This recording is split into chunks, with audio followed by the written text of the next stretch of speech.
And now we turn to the president's Deputy National Security Advisor, Jonathan Finer, to discuss both Ukraine and the commando raid early today that led to the death of the ISIS leader. John Finer, welcome back to the NewsHour. Very glad to have you. Let's start with this raid in Syria.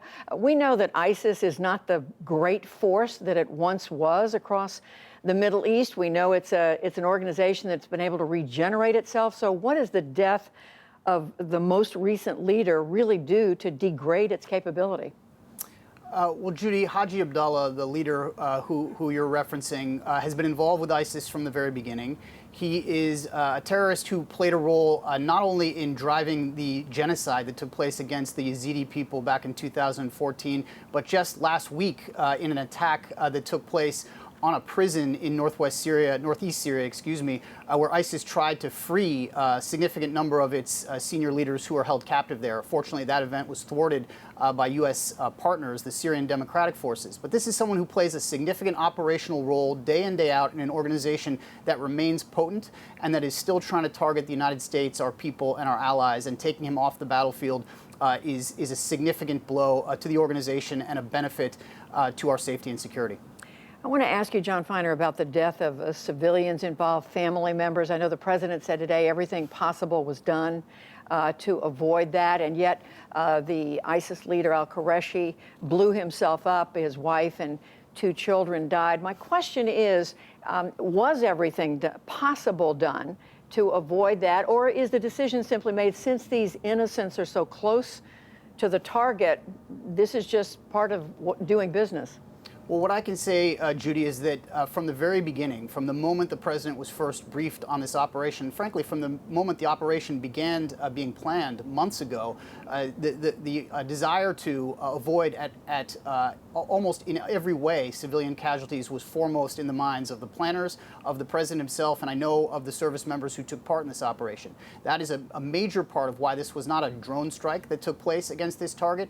We put U.S. service members on the ground in harm's way to conduct this action precisely to avoid civilian casualties. This is why when they arrived at the target, they gave the people inside every opportunity to come out of the house and be detained, as opposed to a different outcome. And what Haji Abdullah, the terrorist who we were just discussing, chose to do instead was to blow up the 3rd floor of the building where he was living with his family, cave in the roof, and cause significant harm and damage to the civilians inside.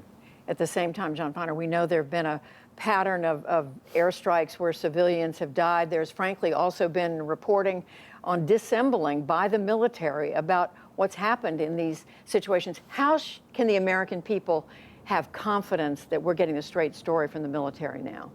Well, I think you have seen the leadership of the Pentagon stand up and talk about the fact that they know that there have been issues in the past and they are taking significant steps to try to get their arms around this issue and announced some improvements and steps they're taking to make sure that these incidents are minimized to the greatest extent possible going forward, as they were in this case. But what I can say is the accounts that we have of this incident are drawn from eyewitness accounts from the service members who were on the site, not from people who showed up afterwards and tried to assess what happened based on what they encountered. And I think those reports from our most experienced, most professional, most capable service members are highly credible.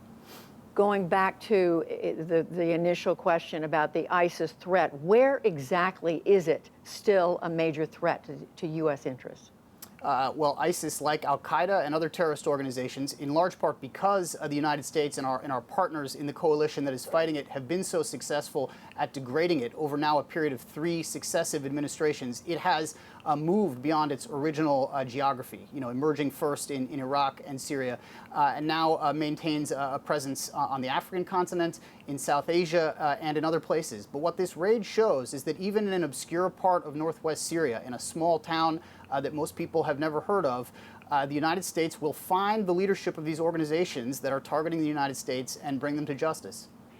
John Finer, I want to turn you now to Ukraine. And we just heard this report from Lisa Desjardins, a lot of concern among senators. She said the sense of urgency is growing. Take us for a moment inside the thinking of you and others in the Biden administration. How do you determine whether Vladimir Putin is serious about his threat, or what he says is not a threat, but which looks like a threat to go into Ukraine? So all we can do, Judy, is judge by what we are seeing on the ground. And that is a significant Russian troop presence on the Russia-Ukraine border. Now, tens of thousands, more than 100,000 Russian forces. Increasingly a Russian troop presence in the neighboring country of Belarus, just north of the capital city of Kyiv, capital of Ukraine. So whatever Russian officials are saying in public about their intentions, we have to take that with a grain of salt because of what we are actually seeing with our own eyes. And because of that, that is why the United States is being so explicit about the cost that Russia will face if it chooses to launch another military invasion of Ukraine. Why we are laying out the fact that they will face financial sanctions. Why we are talking openly about the security assistance that we are providing to the Ukrainian government and military. And why we are now, as of just this week, talking about moving U.S. forces and starting to move U.S. forces into the European theater to give reassurance to our NATO partners and allies. That is an important step that is just defensive and intended to reassure because of the buildup that Russia is conducting. Well, I do want to ask you about those troops. 3,000 troops the U.S. is repositioning. I understand it's something like 40,000 NATO troops can be called on in a crisis situation, but you're up against over 100,000 Russian troops. It looks like the Russians have a huge advantage. Explain why that's not the case. I want to be clear, Judy, that NATO is a defensive alliance, and the president has been very clear that U.S. forces are not going to be deployed to Ukraine to fight in any conflict that may emerge. That does not mean we do not have options for making this as difficult for Russia as possible. I just described a few of them: financial sanctions, security assistance to Ukraine.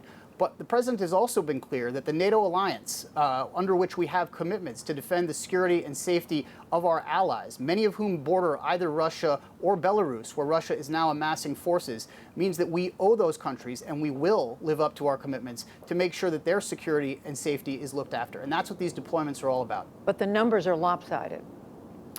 Judy, there are significant U.S. force numbers in Europe, and there are significant capabilities the United States can draw on to provide defense and reassurance to those countries. You mean in addition, the forces that are already positioned in Western Europe, you mean? I mean, those countries should have every reason to be confident in the president's sacred commitment to defend them. But this is really first and foremost about what Russia is doing on the border with Ukraine.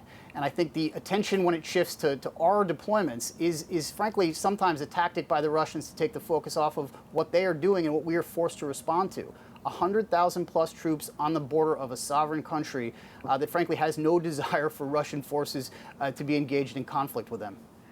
And circling back again to my colleague Lisa Desjardins reporting, talking to senators today, discussing, debating whether or not there should be sanctions now added to what the U.S. already has imposed on Russia, whether it's better to impose harsh sanctions now, mild sanctions first or later. Where is the administration thinking on this as of today?